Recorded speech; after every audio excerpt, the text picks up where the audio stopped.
नमस्कार, मैं वरुण सखाजी श्रीवास्तव। आज हम बात करेंगे भारत कैसे विश्व गुरु बन सकता है और क्या विश्व गुरु होता है। ये शब्द बहुत सुनते आ रहे हैं, बहुत साधारण रूप से भारत में बहुत चर्चा होती है और एक पक्ष होता है जो इस शब्द को सुनते ही बहुत गौरव फील करने लगता है और एक पक्ष होता है जो इस शब्द को सुनते ही पूरी तरह से उद्वेलित हो जाता है। मैं इन दोनों पक्षों के बीच की बात करना चाहता हूँ।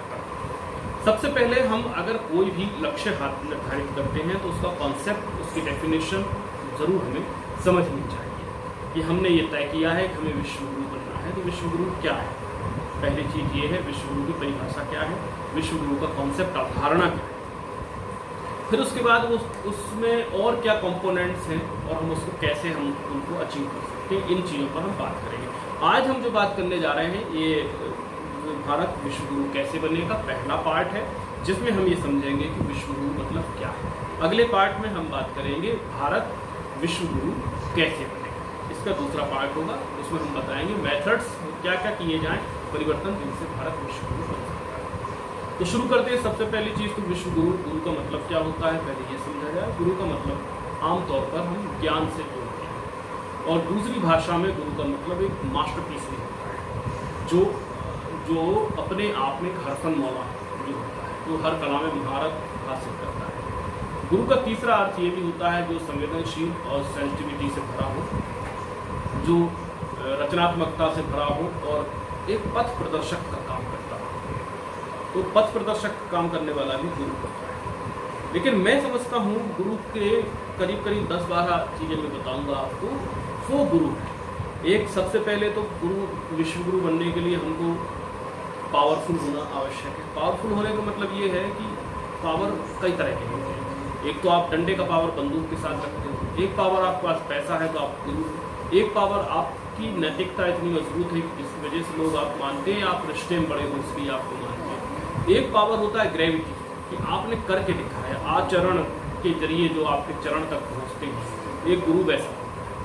तो पावरफुल होना बहुत आवश्यक है। इनमें कौन से पावरफुल की सबसे ज़्यादा जरूरत है ये अलग विषय है, लेकिन पावर होना बहुत आवश्यक है। दूसरी चीज़ है कि हम जो है कल्चरल।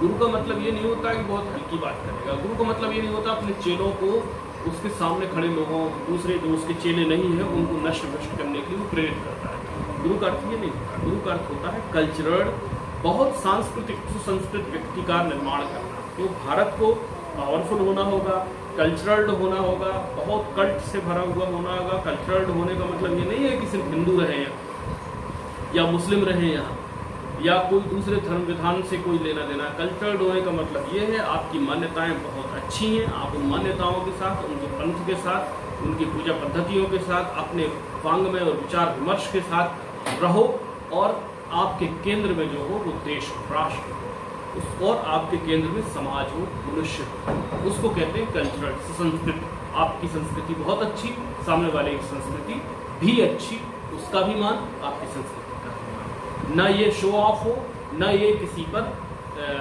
हमला हो, ना ये फेस ऑफ हो, मतलब बहुत बुरी स्थिति नहीं होनी चाहिए। तीसरा पॉइंट इसमें है ह्यूमनिज्म। ह्यूमनिस्ट होना पड़ेगा भारत को, बहुत मानवता केंद्रित इसमें काम करना होगा। मानवता केंद्रित काम करने का अर्थ ये है कि भारत को, भारत के नागरिकों की सुरक्षा और उनके सांस्कृतिक अधिकारों के जो है अनुपालन के लिए पूरी तरह से सुरक्षा का माहौल देना और उनके अपने हिसाब से उनकी नर्चरिंग करने के साथ ही साथ अगर मान लीजिए कोई बाहर के लोग हैं जो नॉन इंडियंस हैं, उनको भी जो है आप ठीक से उनके साथ भी ह्यूमनिस्ट होकर बिहेव करें। चौथा है बहुत रिसर्चर होना होगा आपको, शोधी वृत्ति का। ऐसा नहीं हो सकता कि आप किसी चीज़ को अंडर एस्टिमेट नहीं कर सकते कि इजराइल ने आपको कैसे आंख दिखा दी।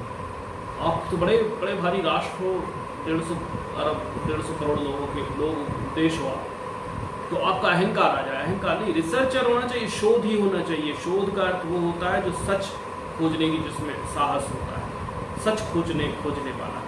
वो किसी मान्यताओं से शुरू जरूर कर सकता है, लेकिन अंजाम वो मान्यताओं के अनुरूप लेकर आएगा तो समझिए उसका शोध कहीं अपूर्ण है। हो सकता है मान्यताएं जो थी उसके अनुरूप भी आ जाए, लेकिन वो उसको विलिंगली लेके आता है, इंटेंशनली लेके आता है, तो वो शोध ही नहीं है। शोध में तो जो होता है वही होता है। जैसे कि हम मिट्टी में पानी निकालने के लिए खोदते हैं, तो उसमें मिट्टी भी निकलती है, गिट्टी पत्थर भी निकलते हैं, रेत भी निकलती है, कोई गैसेस भी निकलती हैं, और कई बार कुछ दूसरी तरह के जो मिनरल्स हैं वो भी निकल सकते हैं। और इसके अतिरिक्त कई जीव जंतु भी निकल सकते हैं, उनके निवास भी वहाँ होते हैं, बैक्टीरियल भी निकलते हैं। लेकिन हम खोद रहे हैं पानी, तो हम पानी तक जाते हैं, लेकिन हम इनको इग्नोर नहीं करते, ना हम इनमें उलझते। सच उसको कहते हैं शोध।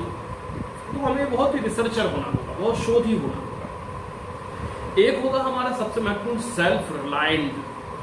सेल्फ रिलायंट मतलब आत्मनिर्भर। आत्मनिर्भर सुनकर के आप नरेंद्र मोदी जी वाला आत्मनिर्भर पे मत जाइए।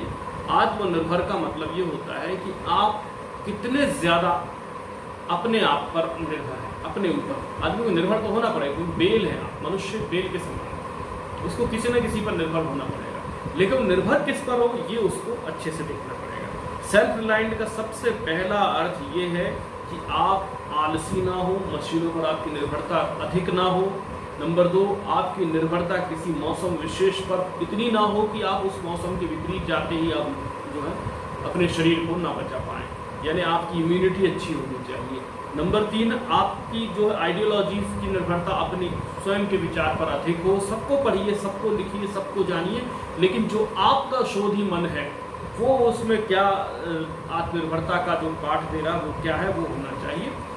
चौथे क्रम में आप जो है अपनी भोजन के लिए, अपने पेट के लिए किसी और पर ऐसे निर्भर ना हो कि उसकी दया से आपका काम चलता हो। ऐसे निर्भर आप हो सकते हैं कि आप चावल नहीं उपजाते, सामने वाला चावल उपजाता है, इसलिए आप उसके यहाँ से खरीद के ले आते हो। इसको परतंत्रता नहीं कहते। लेकिन ऐसे निर्भर होना कि नहीं, आप चावल आप खरीद ही नहीं सकते, आप उगा ही नहीं सकते हो, आप चावल आपके यहाँ कुछ है ही नहीं है, वजूद ही नहीं है, आपको तो वो जिस दाम पे देगा उस दाम, जैसे पेट्रोल डीजल में भारत की निर्भरता है, वैसी निर्भरता नहीं है।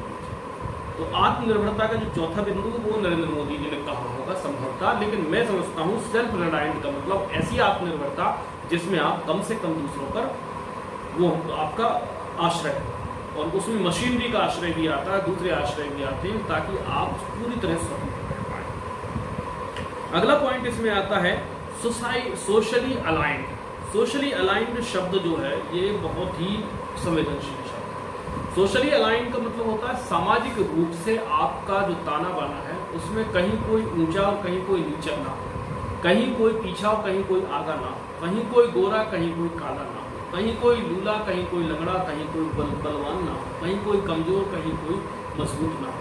तो उसमें एक ऐसा कॉम्प्लेक्स वो बने, एक ऐसा कॉम्बिनेशन वो बनाना चाहिए आपके देश को कि वहाँ पर एक नागरिक हो, सिटीजन ऑफ इंडिया, उसके अलावा वो बाकी कुछ भी हो सकता है, लेकिन पहले वो सिटीजन ऑफ इंडिया है।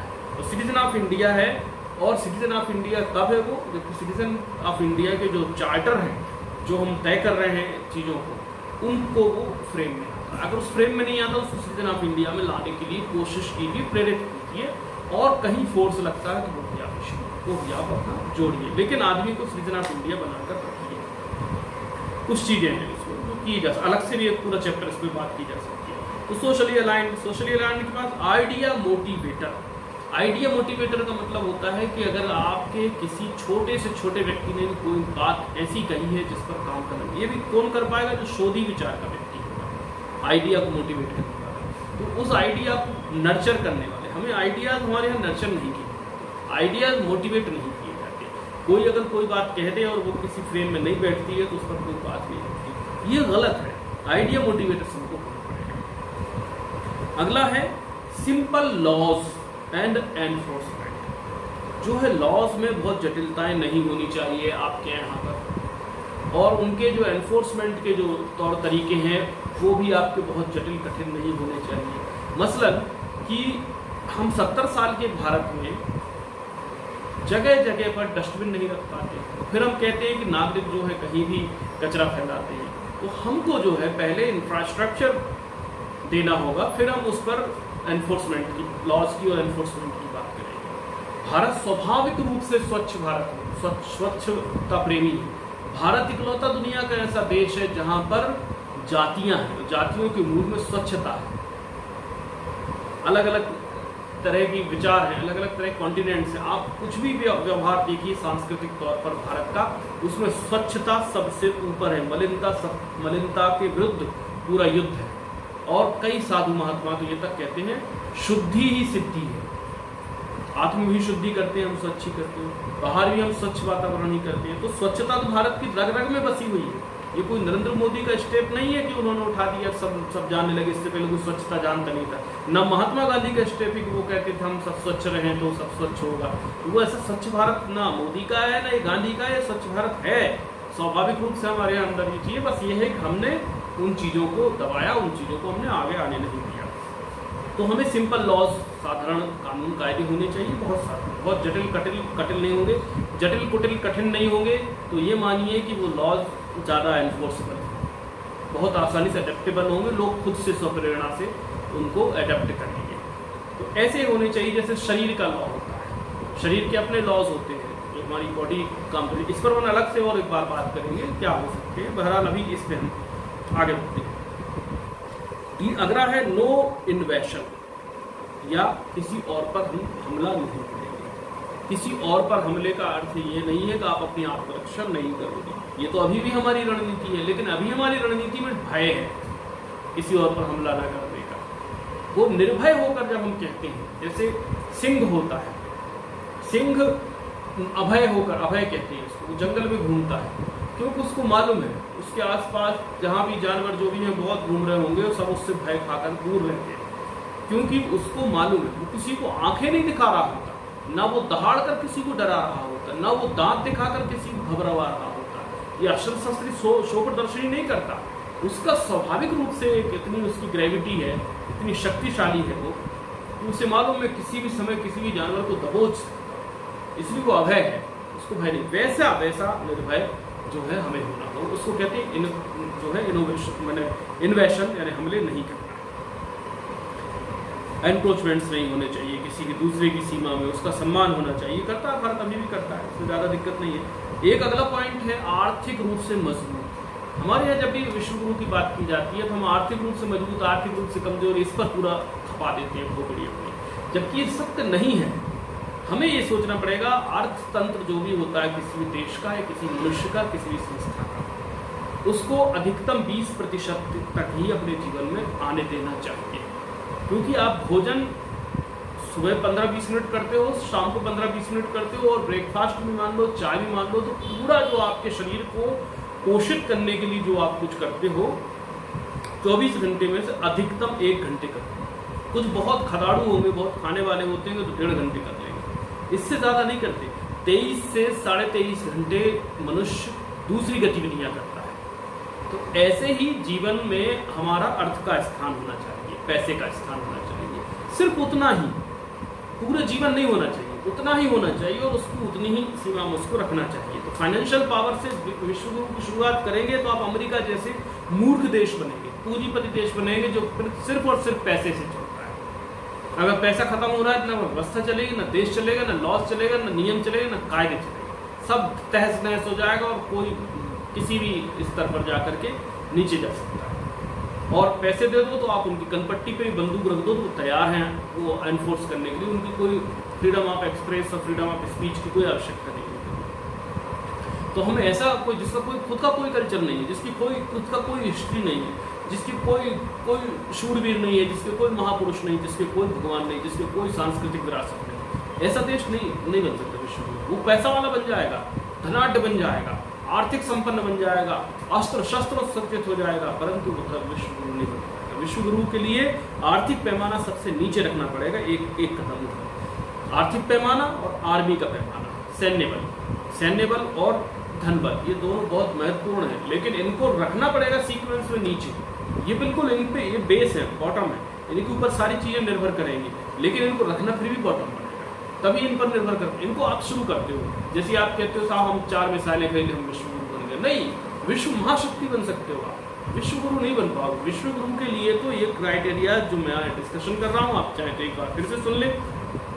सबसे पहला है आपको जो है कल्चरल होना होगा, दूसरा ह्यूमनिस्ट होना होगा, तीसरा रिसर्चर होना होगा, चौथा सेल्फ रिलायंट होना होगा, पांचवा सोशली अलाइंड होना होगा, छठा आइडिया मोटिवेटर होना होगा, सातवां सिंपल लॉज एंड एनफोर्समेंट का होना होगा, आठवां नो इन्वेशन एंड एनक्रोचमेंट का होना होगा, नवा फाइनेंशियल पावरफुल और 10वां आर्मी का पावर आप में होना।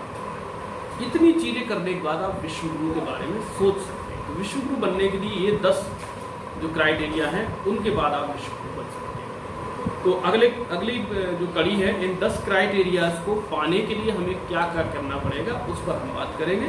फिलहाल आप इस चैनल को लाइक शेयर सब्सक्राइब करें, अपने दोस्तों के साथ जरूर इसको शेयर करें। मुझे इजाजत दें। नमस्कार।